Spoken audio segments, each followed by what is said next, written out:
మన ఆంధ్ర రాష్ట్ర ముఖ్యమంత్రి వర్యులు నారా చంద్రబాబు నాయుడు గారు, అలాగే తమ్ముడు డిప్యూటీ ముఖ్యమంత్రి పంచాయతీరాజ్ శాఖ మార్చులు తమ్ముడు పవన్ కళ్యాణ్ గారు, ఆయన కూడా ఒక నటుడే.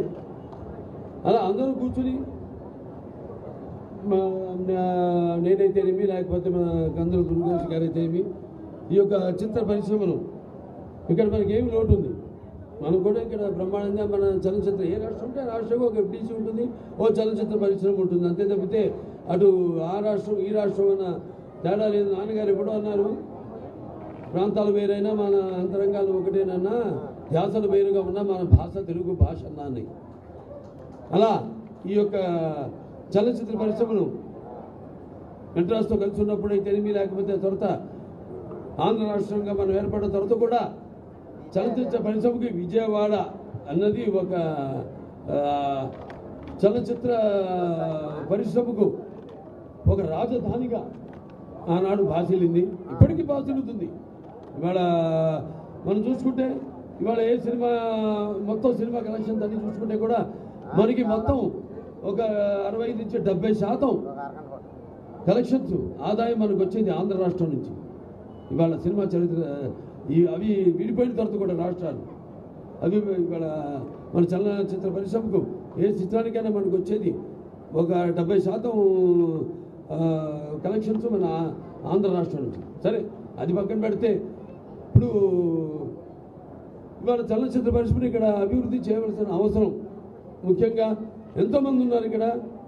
అండ్ నేను ఎన్నో సినిమాలు ఇక్కడ షూటింగ్ చేయడం జరిగింది. ఇది ఇక్కడ విజయవాడ నడిబొడ్డులో అయితేనేమి, లేకపోతే విశాఖపట్నంలో అయితేనేమి, రాజమండ్రిలో అయితేనేమి, మొన్న అఖండ సినిమా కూడా మన అటు రంపచోడవరం అక్కడ షూటింగ్ చేయడం జరిగింది. ఇంకా ఇటువంటి ఎన్నో సినిమాలు నేను చేసిన సినిమాలు నిజంగా ఇక్కడ ఎవరు అన్ని సినిమాలు చేస్తుంటారు ఆంధ్ర రాష్ట్రంలో.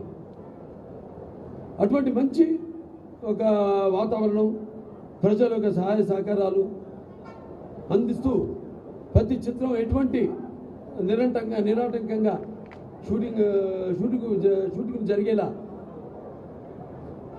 సహాయ సహకారాలు అందిస్తూ, అలాగే వాళ్ళ చలనచిత్ర పరిశ్రమ ఇక్కడ మనకి లొకేషన్స్ బ్రహ్మాండమైన అద్భుతమైన లొకేషన్స్ ఉన్నాయి. ఇటు మనం ఇక్కడ చూసుకుంటే మన ఇంకో మన కృష్ణానది ఒడ్డున అటు కనకదుర్గమ్మ, ఇంద్రకీలాద్రి కనకదుర్గమ్మ ఆశీస్సులతో ఇవాళ ఈ కార్యక్రమం ఇక్కడ జరుపుకోవడం, అలాగే అటు విశాఖపట్నంకి వెళ్తేనేమో అక్కడ మంచి అందమైన అక్కడ సముద్రం అయితేనేమి, లేకపోతే అరకు వ్యాలీ అయితేనేమి, అటు నుంచి రాజమండ్రికి వెళ్ళాలన్నా అటు రాజమండ్రిలో అక్కడ ఆ వాతావరణం ఏదైతే మన సినిమా రకరకాల నేపథ్యాలను మనం తీస్తూ ఉంటాం, అటువంటి నేపథ్యాలు గ్రామీణ నేపథ్యం అయితేనేమి అద్భుతమైన లొకేషన్స్ ఉన్నాయి అక్కడ. సో ఇలా ఇవాళ చలనచిత్ర పరిశ్రమను ఇక్కడ కూడా అభివృద్ధి చేయాలి అన్న సంకల్పంతో ఈనాడు ఈ యొక్క మళ్ళీ ఏదో కార్యాచరణ సిస్టమ్ లాగా ఏర్పాటు చేయాలి.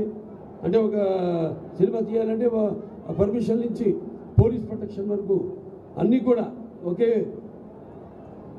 కప్పు కింద వాళ్ళకి లభ్యమయ్యేటట్టు,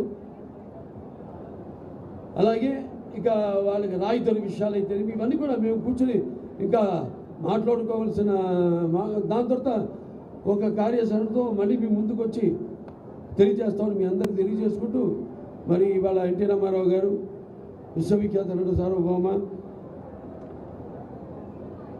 కళాప్రపూర్ణ, అలాగే తెలుగుదేశం పార్టీ వ్యవస్థాపకులు పద్మశ్రీ డాక్టర్ నందమూరి తారక రామారావు గారు పుట్టిన ఈ కృష్ణా జిల్లా, ఇక్కడి నుంచి ఈరోజు ఈ యొక్క కార్యాచరణను ప్రారంభించడం, FDCని యాక్టివేట్ చేయడం, మళ్ళీ ఇక్కడ వివిధ రంగాల నుంచి అందరూ కూడా ఎన్నుకోవడం, అటు సినిమా రంగం అయితేనేమి, అటు నాటక రంగం అయితేనేమి, లేకపోతే అటు టీవీ రంగం నుంచి అయితేనేమి అందరూ కూడా ఎన్నుకొని ఈరోజు ఒక మంచి కమిటీను ఏర్పాటు చేయడం జరిగింది. సో అందరూ వాళ్ళ అనుభవాల్ని ఏదైతే ముందు వాటన్నింటినీ అవకాశం పోసి మరి ముందు ఒక మంచి కార్యాచరణతో ఈ యొక్క చలనచిత్ర పరిశ్రామిక వృద్ధిని అతి శీఘ్రంగా అతి వేగంగా ముందుకు తీసుకెళ్తాము. దానికి కావాల్సింది ప్రజల యొక్క సహాయ సహకారాలు కూడా ఇక్కడ షూటింగ్ జరిగినా, అలాగే కావాల్సింది కేవలం ఇక్కడ ఆంధ్ర రాష్ట్రమే కాదు, ఇక్కడ ఫెడరేషన్ ఉభయ రాష్ట్రాల ఫెడరేషన్ చైర్మన్ గారు ఉన్నారు, ఇక్కడ ప్రెసిడెంట్ అనిల్ కుమార్ గారు, మరి అన్ని మొత్తం 4 గ్రాఫ్ట్లు మీ కిందకి వస్తాయి. చాలా అందరూ ఎంతోమంది ఇక్కడ షూటింగ్ లేక ఎంతోమంది యూనియన్స్ ఉన్నాయి ఇక్కడ, కార్ డ్రైవర్స్ నుంచి జూనియర్ ఆర్టిస్టుల నుంచి ఎన్నో యూనియన్స్ ఉన్నాయి ఇక్కడ. వాళ్ళందరూ కూడా ఇవాళ పనులు లేక ఇవాళ చూస్తున్నాం మనం.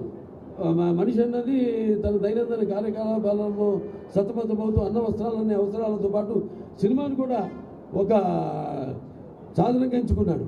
అటువంటిది ఇవాళ చూస్తే సినిమా ఎలా ఉండాలని ఆలోచించాల్సింది పోయి సినిమాని బ్రతికించాల్సిన పరిస్థితుల్లో ఇవాళ చలనచిత్ర పరిశ్రమ ఉంది. ఎందుకంటే అది వేరే వేరే కారణాలు కావచ్చు, కానీ అందరం ఎక్కువ సినిమాలు చేయంటే సంఖ్యాపరంగానే కాదు, మంచి సినిమాలు చేయాలి. ఎందుకంటే నా వరకు నేను ఒక తృప్తి ఉంటుంది నాకు. మంచి అనుకరించకుండా మన సత్తా ఏమిటో మనం దానికి పదులు పెడుతూ అటు మంచి సందేశాత్మక చిత్రాలు అందజేయడం ప్రజలకి అయితేనేమి, అలాగే టెక్నిక్ లేనప్పుడు ఎంతో శీఘ్రంగా సినిమాలు పూర్తయ్యేవి. ఇవాళ టెక్నిక్ పెరిగిపోయింది. టెక్నిక్ పెరిగిపోయి సినిమాలు ఒక్కొక్కరు చాలా ఆలస్యంగా పూర్తి చేయడం. ఇవాళ థియేటర్లు ఎగ్జిబిటర్స్ వస్తే బాధగా ఉంటుంది నాకు. వాళ్ళు కొందరు తాళాలు వేసుకునే పరిస్థితిలో ఉన్నారు. అలాగే పంపిణీదారులు అయితేనేమి అదే పరిస్థితుల్లో ఉన్నారు. సో ఇవాళ ఈ యొక్క చలనచిత్ర పరిశ్రమని ఇక్కడ ఆంధ్ర రాష్ట్రంలో ఆదుకోవడానికి ఇక్కడ తెలుగు ఈ తోడేట్ల ప్రభుత్వం అయితే ఉందో ఎన్డీఏ ప్రభుత్వం ఈ యొక్క చలనచిత్ర పరిశ్రమ కోసం పూర్తిగా వాడికి లాభదాయకంగా ఉండేలా ఏదో కొత్త ప్రణాళికలతో ముందుకొచ్చి తప్పకుండా చలనచిత్ర పరిశ్రమని కాపాడుతాం మేము. అలాగే తెలంగాణ ప్రభుత్వాన్ని కూడా నేను విన్నవించుకుంటున్నాను. వాళ్ళు కూడా వాళ్ళ సహాయ సహకారాలు కూడా ఉభయ రాష్ట్రాలు కూడా, ఎందుకంటే అక్కడ చలనచిత్ర పరిశ్రమ అక్కడ ఉంది హైదరాబాద్లో. ఇవాళ మనం చెప్పుకుంటున్నాం ఇక్కడ విజయవాడ ఇది మన చలనచిత్ర పరిశ్రమకు అవిభక్త ఆంధ్ర రాష్ట్రంగా ఉన్నప్పుడు కూడా ఇది ఒక రాజధాని అని. సో ఇవాళ ఇక్కడ కూడా మన తెలుగు చలనచిత్ర పరిశ్రమను కాపాడుకోవాల్సిన బాధ్యత.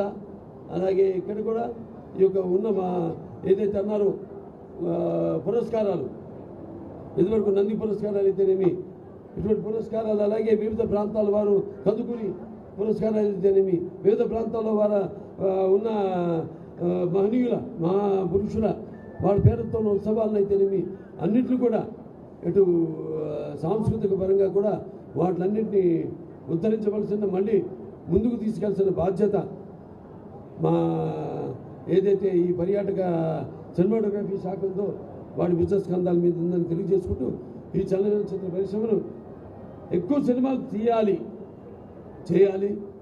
థియేటర్లోకి సినిమాలను అందించాలి, ప్రేక్షకులకు సినిమాలను అందించాలి.